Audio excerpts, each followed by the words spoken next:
Hello hi. Endowment officers notification 2025 ఎప్పుడు మరియు అది నోటిఫికేషన్ రానున్న నేపథ్యంలో మనం వరుసగా సీరియస్గా నోటిఫికేషన్ల గురించి సమాచారం, సిలబస్సు, బుక్స్, ప్రిపరేషన్ విధానం గురించి గొప్ప ఫోకస్ చేశాం. సో ఈ ఫోకస్లో భాగంగా ఈ వీడియో లాస్ట్ టైం మీరు గమనించే ఉంటారు. ఏ చాప్టర్లో ఎన్నెన్ని బిట్లు ఇచ్చాడు అనే విషయాన్ని నేను విశ్లేషణ చేసి ఉన్నా. గతంలో మీరు గమనించుంటారు. ఈ వీడియోలో ఏం చేస్తా ఏ చాప్టర్ల పైన ఫోకస్ పెడితే నీకు ఈవో వస్తుందో డిస్కస్ చేయడంతో పాటు నీకు ఎంత టైంలో ఈ సిలబస్ నువ్వు పూర్తి చేసి సిద్ధంగా ఉండాలా అని. కొందరికి నోటిఫికేషన్ వచ్చినప్పుడు చూద్దామనే ధోరణి చాలా మందిలో ఉంటుంది, కానీ ఆ చాలా మందిలో విజేతల్లో ఉండరు. కారణం ఏదైనా సరే మనకి ఈవో కావాలి అనుకుంటే ఇంకా గట్టిగా కూర్చోవడము, దాని ప్రిపరేషన్ సాగించడం అనేది చాలా అవసరం. చివరికి వచ్చేసరికి హడావుడి పడిపోయి ఏమి సాధించలేకపోవడం చాలా ఇబ్బందికర పరిస్థితికి దారి తీస్తుంది. సో ఈ వీడియోలో నేను ఇంకా ఏం చెప్పబోతాను, కంప్లీట్ ఈవో ఫోకస్గా ఉంటుంది. సో ఈవో బ్యాచ్ మనం ఎప్పుడు ప్రారంభిస్తున్నాము, ఆల్రెడీ ప్రారంభమైంది, ఇప్పుడు కొత్తగా ఎప్పుడు ప్రారంభిస్తున్నాం, దాంట్లో మీరు అడ్మిషన్ ఎట్లా తీసుకోవాలో, ఏం చేస్తే మీరు మంచి ఫలితాలు వస్తాయో ఈ వీడియో డిస్కస్ చేస్తుంది. రైట్ మిత్రులారా, ఫస్ట్ స్క్రీన్ తర్వాత డిస్కస్ చేద్దాం. ఫస్ట్ స్క్రీన్లో మీరు చూడండి, సారీ ఇప్పుడు చూడండి, ఇక్కడ ఎండోమెంట్ ఆఫీసర్స్ గ్రేడ్ 3లో మీరు ఫస్ట్ చూసినప్పుడు మీకు లాస్ట్ టైం నేను చెప్పాను, రామాయణం 1వ ఇక్కడ సిలబస్ 12 చాప్టర్లు ఉన్నాయి. మీకు స్క్రీన్ పైన అంత బాగా కనపడకపోవచ్చు, ఇది ఎందుకంటే ప్రిపేర్డ్ స్క్రీన్ షాట్ కాబట్టి. 2వ చాప్టర్ మహాభారతం, 3వ చాప్టర్ భాగవతం. అలాగే మన లాస్ట్ టైం హిందూ పురాణాలు మరియు హిందువుల పండుగలు, వైదిక సంస్కృతి, హిందూ మత తత్వాలు, వీటిపైన ఎక్కువ ఫోకస్ వచ్చింది. రామాయణం మహాభారతం 2 కలిపి దాదాపు 40 బిట్లకు పైగా మీకు వచ్చి ఉన్నాయి అని చెప్పాను నేను. అలాగే వైదిక సంస్కృతి పైన కూడా ఒక 20, హిందువుల పండుగలు 8 to 10 ఎగ్జాక్ట్ ఫిగర్ మొన్న వీడియోలో చెప్పి ఉన్నాను నేను. 1 అటు ఇటు ఉంటే మీరు మళ్ళీ రెండోసారి చెప్తాను అనుకోద్దాను, అదట్టి ప్రిపేర్డ్గా చేసి చెప్పింది అనమాట. సో ఈ రకంగా మనకు ఉన్నప్పుడు ఇప్పుడు ఎలాంటి చేస్తే మనకు వచ్చే చెప్పబోయే ముందు ఫస్ట్ ఒకసారి బుక్స్ చూడండి. ఈ దేవాలయాలు ఆగమాలు అని ఉంది కదా బాబు, దేవాలయాలు ఆగమాలు చూడండి, దేవాలయాల ఆగమాలు, ఇది నిర్లక్ష్యానికి గురైనటువంటి చాప్టర్ గతంలో. దేవాలయాలు ఆగమాలు ఇది నిర్లక్ష్యానికి గురైంది. ముఖ్యంగా టెంపుల్స్, ఒకే ఒక బిట్టు తెలంగాణలో ఉన్న టెంపుల్ ఇచ్చేది ఎక్కడ ఉందని అడిగాడు. సరే చూద్దాం. ఇది దేవాలయం హైందవ సంస్కృతికి ప్రతీక అనే పుస్తకం. ఈ పుస్తకం మనం ఎంత శ్రద్ధగా ఉంటామని చెప్పడానికే తప్ప మీరు ఆసక్తి ఉంటే కొనుగోలు చేయవచ్చు. ఇందులో దేవాలయానికి సంబంధించినటువంటి విశేషాలు, అసలు ఈ దేశ చరిత్రలో దేవాలయం ఎట్లా ప్రారంభమైంది, దాని పాత్ర, లక్షణాలు, శైలిలు, ఆ వ్యవహారం అంతా ఇందులో రాయడం జరిగింది అనేది చాలా ఇంపార్టెంట్. ఎక్కడైనా దొరికితే సంపాదించి చదవండి. కానీ చదివే ముందు నేను చెప్పే సూచన ఏంటంటే, టైం వేస్ట్ మీకు అవుతుంది ఒకటి, ఎందుకంటే అదంతా గ్రాప్ చేసుకోవాలా. రెండోది, బిట్టి ఎక్కడ పడుతుందో ఆ కోణంలో చదవగలిగేటువంటి నైపుణ్యం ఉంటేనే దీన్ని మనం ముట్టుకోవాలా. కానీ ఇది మాలాంటి వాళ్ళని తప్పనిసరిగా చూడాలి, కాకపోతే తప్పైపోతాం. అందువల్ల మనం దీన్ని చేయడం జరిగింది. ఇకపోతే డాక్టర్ కట్టుమూరి చంద్రశేఖరం గారు, అవధాని, శతావధాని, వారి మిత్ర బృందం రూపొందించిన ఎండోమెంట్ పుస్తకాల్లో నేను మీకు గతంలో చూపించాను. సారు రామాయణం పైన రాసింది చూడండి, శ్రీరామ కథామృతం వాల్మీకి రామాయణ వచనానువాదం అనే పేరుతో సార్ రాశారు. మహాభారతంలో పిహెచ్డి చేశారు సారే. 22 నోటిఫికేషన్ 3 చాప్టర్లు బాగా గట్టిగా చూశారు. రామాయణం, మహాభారతం, భాగవతం, పురాణాలు ఇవన్నీ కూడా చూశారు. డాక్టర్ కట్టుమూరి చంద్రశేఖర్ శర్మ అని ఉంది, చూశారు కదా మీరు. మీలో మళ్ళీ సార్ మైథిలి అనే పేరుతో ఒక గొప్ప నవలను, దీంట్లోనే పౌరాణిక నవల సీతాయాచరితం మహత్ అనే పేరుతో, మైథిలి పేరుతో మరొకటి, ఎంతో విలువైనటువంటి పుస్తకాలు. ఇవి పక్కన పెడితే మీకు లాస్ట్ టైం ఈ బుక్ కూడా చూపించాను, ఆంధ్రప్రదేశ్ ధార్మిక మరియు హిందూ మత సంస్థలు ఇట్లాంటి బుక్. ఇది కూడా ఉండాలని, కానీ ఇది చదివేటప్పుడు అర్థం కాదు, 1-2 సార్లు చదివినా అర్థం కాదు. బిట్ ఎక్కడ పడుతుందనే కోణంలో ఇబ్బంది ఉంటుంది. కాబట్టి మీకు కొంచెం ఆసక్తి ఉంటే మీరు చదవచ్చు.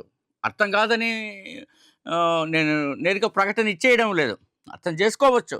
It takes lot of time అది ఇంపార్టెంట్.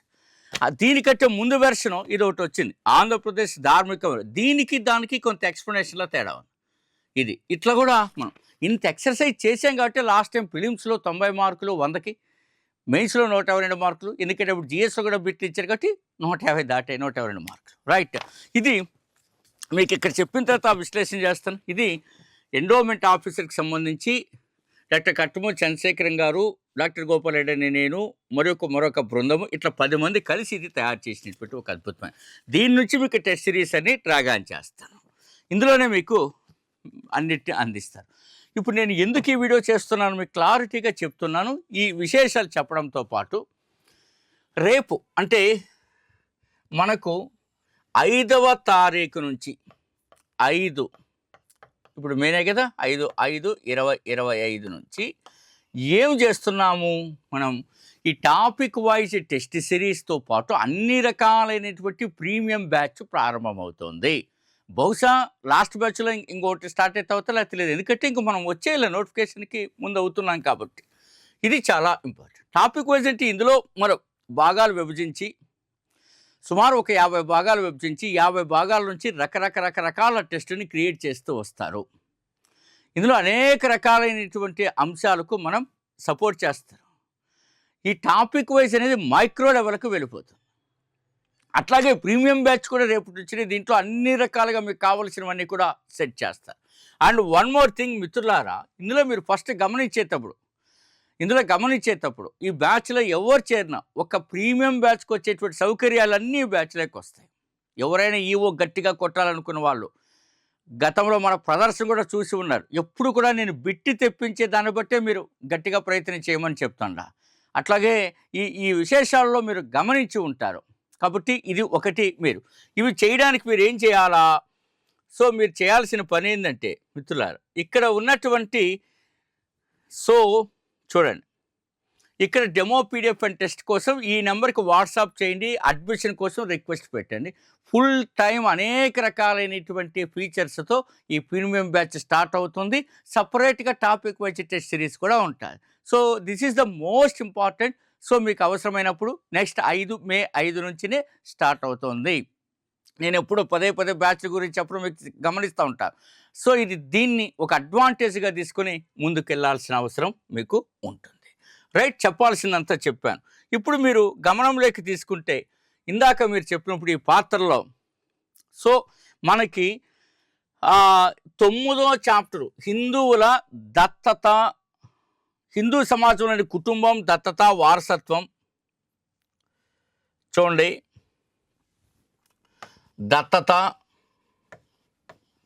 వారసత్వం, ముందర కుటుంబం కూడా ఉంటుంది. దీనిపైన ఎక్కువ దృష్టి పెట్టాలా? రామాయణ మహాభారతం ఎలా చెప్తాం.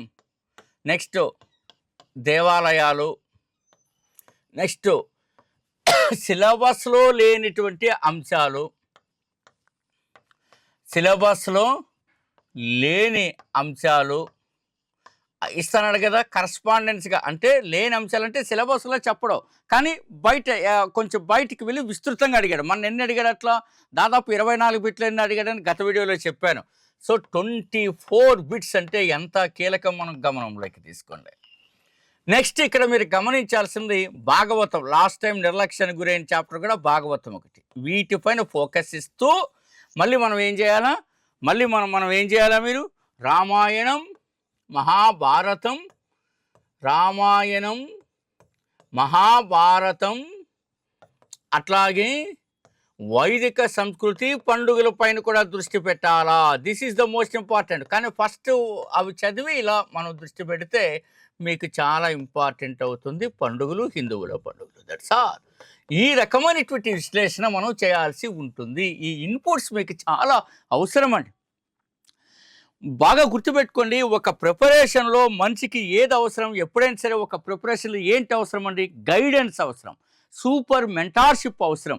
ఇలా వెళ్ళండి అయ్యా, ఇలా వెళ్తే బిట్ వస్తుందో, ఇవి వదిలేయండి, ఇవి ప్రిపరేషన్లో చేర్చండి, అప్పుడు బిట్ వస్తుందని చెప్పగలిగే వాళ్ళు ఉంటే మీకు ఎంతో కొంత లబ్ధి కలుగుతుంది.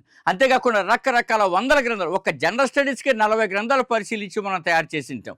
అందులో ఒక ఎక్స్ట్రాడినరీ బిట్ చూడండి, ఒక రాష్ట్రం తీసుకుని 9 రకాల సబ్జెక్టులు కలిపి తయారు చేసిన పుస్తకం. ఇండియాలో ఎక్కడ ఉండదండి, ఇంత కృషి గట్టిగా చేసామండి. రెండవది ఇంకా సెకండ్ పేపర్కి గ్రంథాల సంఖ్య లెక్కలేదు. రామాయణం ఎన్ని గ్రంథాలు, మహాభారతం ఎన్ని, భాగవతం ఎన్ని విశ్లేషణలు, ఎన్ని రకాలైన అనువాదాలు, అబ్బో ఇక లెక్క లేదు ఆ గ్రంథానికి. అట్లా వాళ్ళంతా కలిసి తయారు చేసింది. మరి 22 మంది మాస్టర్లు కూర్చొని పిహెచ్డీలు చేసి 30 ఏళ్ళ అనుభవం ఉండి, కట్మూరి గారు వాళ్ళైతే ఇంకా 50 ఏళ్ళు అనుకోండి, ఇంత అనుభవంతో తయారు చేసింది. కాబట్టి ఈ రకమైనటువంటి విశ్లేషణతో మీరు వెళ్ళగలగాలి. మీ అంతకు మీరు కూర్చొని ఏదో బుక్ తెచ్చుకొని అవకాశాన్ని పోగొట్టుకొని తర్వాత మనం ఎందుకంటే బాధపడతాం. కాబట్టి హోప్ యూ అండర్స్టాండ్. ఇంకా ఈ విశేషాలతో ఈ రకమైనటువంటి అండర్స్టాండింగ్ తోటి మీరు ముందుకు రావాలా.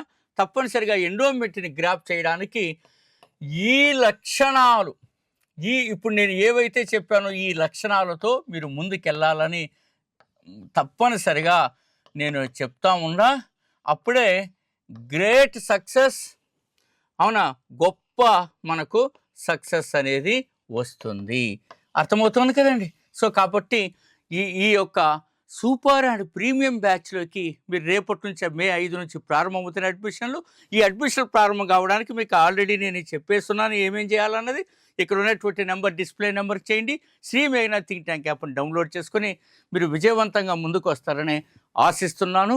అంతేకాకుండా ప్రిలిమ్లో కట్ ఆఫ్లో 100 మార్కులను పెట్టుకోవాలి. లాస్ట్ టైము అన్రిజర్వ్డ్ వాళ్ళకి 94 పాయింట్ సంథింగ్ వచ్చింది. కాబట్టి మనం ఈసారి 100 పెట్టుకొని వర్క్ చేయాల్సి ఉంటుంది. తర్వాత మెయిన్స్లో 80% మనం టార్గెట్ పెట్టుకొని చేయాల్సి ఉంటుంది. అప్పుడే మనం సక్సెస్లోకి వస్తాం. ఈ విషయాలన్నిటిని దృష్టిలో పెట్టుకుని ఈ రోజు నుంచి మీరు అడ్మిషన్లకు మీరు ఆసక్తి చూపవలసిందిగా కోరుతూ all the very best, me doctor Gopal Reddy.